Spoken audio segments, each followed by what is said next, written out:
After so many years of waiting, Diablo IV has finally come to light, offering players to once again fight evil. Along the way, going through several thousand items of equipment and thousands of skills in search of the most effective build. It's been 50 years since the events of Diablo III. In Sanctuary, which has barely returned to normal, a new threat appears, the succubus queen Lilith, who with her evil power affects the minds of people, nurturing the worst vices in them. The protagonist is a nameless wanderer who almost fell victim to the villagers drudged by Demoless. Fortunately for him, a savior appears, one of the last horror dreams, who sees in the protagonist the one who can fulfill the prophecy and kill Lilith. Thus begins the story of the fight against evil in Diablo IV. It is worth nothing that the game is incredibly cinematic. There are quite a few very long cutscenes,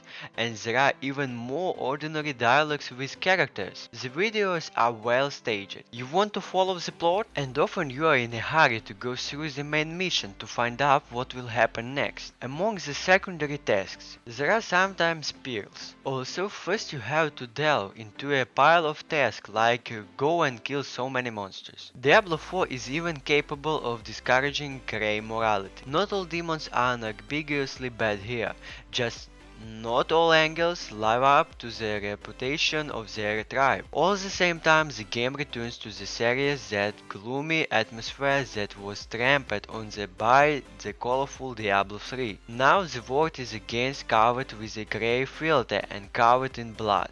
And if you look carefully around you, you can see terrible things that happen in Sanctuary separately from the main story. The fourth part of the Diablo series boasts a full-fledged, seamless open world that impresses with its scale. Here you can freely go in any direction.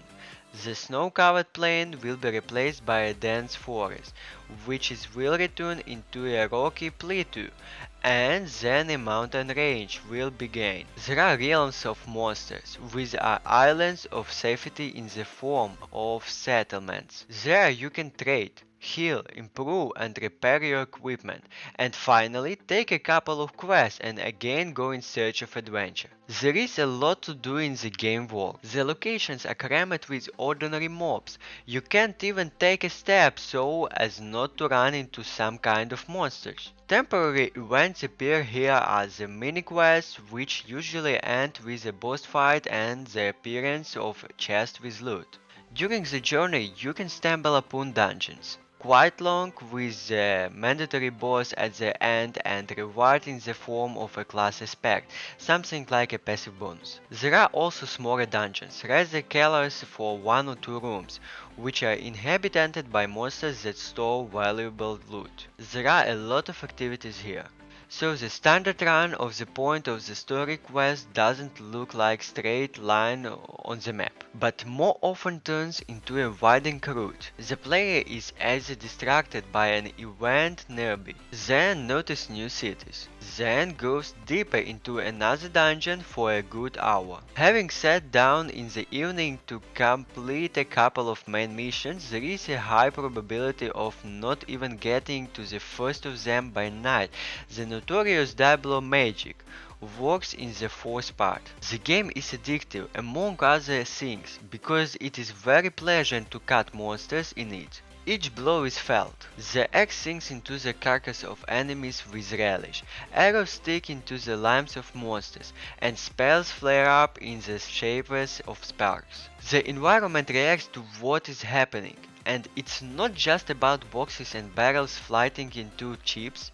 Look closely, and you will see how the whirlwind released by the druid crushes the grass under him in fight. This attention to detail is really impressive. The complexity of the gameplay can be adjusted to suit your skill and desire to overcome. If you want to kill monsters with one left, or challenge yourself and set the most difficult level, which will force you to carefully select equipment and skills for more effective distribution of opponents. Diablo 4 has 5 classes with different abilities and playstyles. The Barbarian is hardy and strong. The Druid relies on the forces of nature and turning into beasts. The Sorceress wields murderous spells. The rogue uses ranged attacks and poisons, and the necromancer creates a small army from fallen enemies. Each of the classes contains several working builds that radically change the gameplay. For example, the development of the bear branch for the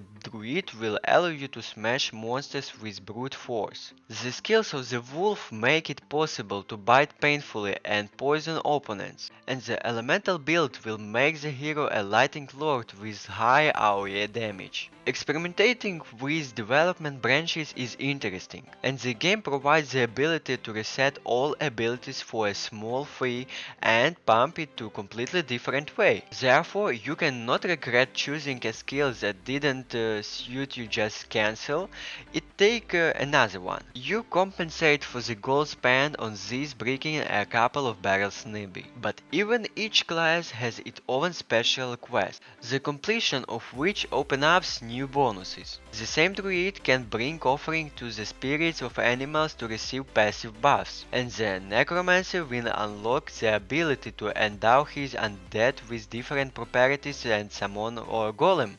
And besides that, Diablo 4 is full of things of varying degrees of rarity, rings and amulets, and you can insert precious stones into these things, as well as improve them at the blacksmith. Altars of Lilith are scattered around the world, increasing characteristics, and somewhere in the dungeons you can get legendary equipment, albeit with a small chance of falling out. Try to create the most effective assembly here. It can take more than a dozen hours to sort through the options. The only annoying thing is that at some point the pumping slows down dramatically. You build the perfect build, start implementing it, and stumble over the slow growth of the character. In addition, there are enough interesting active abilities. The desire of developers to limit their number is reflected due to the need to scatter spells on the gameplay keys, which are not that much. Therefore, most development points have to be invested in passives. Diablo 4 didn't become an MMO, to the delight of some and the disappointment of others. However, you will not wander around Sanctuary alone.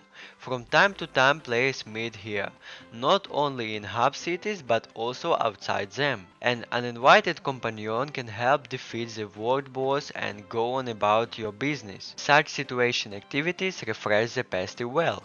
The console version of the project has co-op on one screen, just wonderful. Both participants have enough space, the game doesn't slow down if some climbs into the inventory, and the difficulty adjusts to the number of players.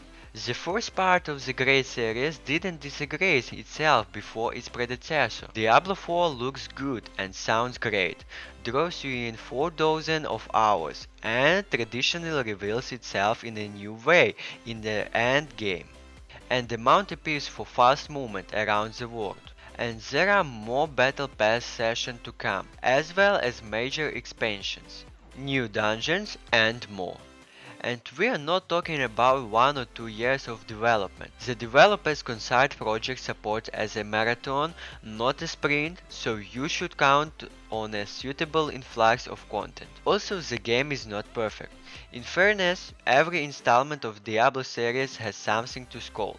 It can definitely be called one of the best entertainment for those who like to cut hundreds of monsters, try out different characters build, and thoughtfully sort through the gear of the inventory.